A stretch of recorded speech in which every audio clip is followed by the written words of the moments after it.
less than 1 and greater than 0. For example, the square root of 0.64 is 0.8.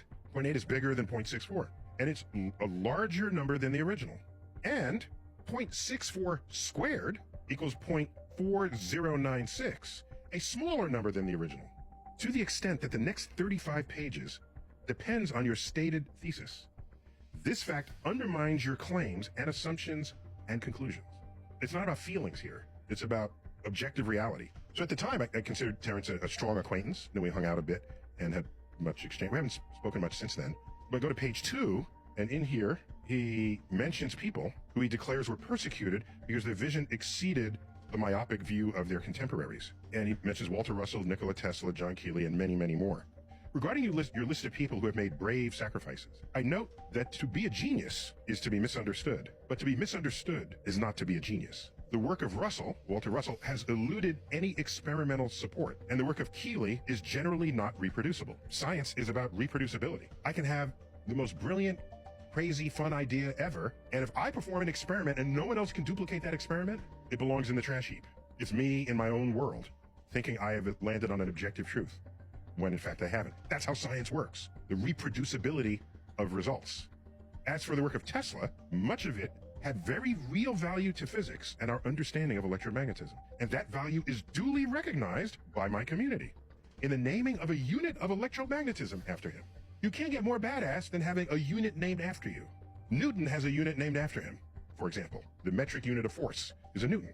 Much of the rest of his work was fringe and unrealized, either for violating known laws of physics or for being simply impractical.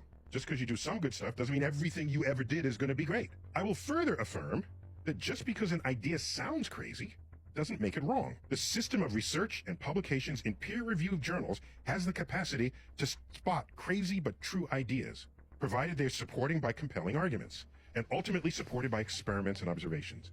Newton's laws, Einstein's relativity, quantum physics were all revolutionary ideas that appeared in peer-review settings or journals. Meanwhile, most of the work of Russell and Keely had no such success with their ideas.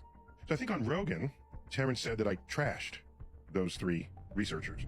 Attack that I talked about Walter Russell and Victor Schauberger and John Keely and Tesla as the people that I looked up to. So he threw shit on he was like, well, Tesla stuff worked, but Tesla was never really respected and out there. When I'm just simply stating the fact, I don't think of that as trashing. I think of that as being honest. I mean, I could have softened it, but I don't think that's what people who care about you should do. People who care will be honest with you about ideas, about thoughts. The world is changing so quickly, and so is everything around us. Unfortunately, we have chosen to remain handcuffed to antiquated and obsolete beliefs. We have put an enormous amount of faith into the methods and practices of old that are as dead today as the men who propagated the notion that the world was flat.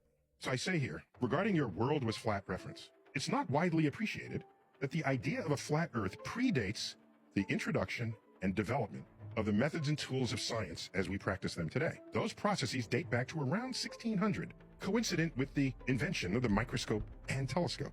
Before then, truths were whatever seemed right to the senses. Afterwards, and to this day, truth was whatever the verified data obtained by your instruments forced you to believe if your senses otherwise contradicted the data.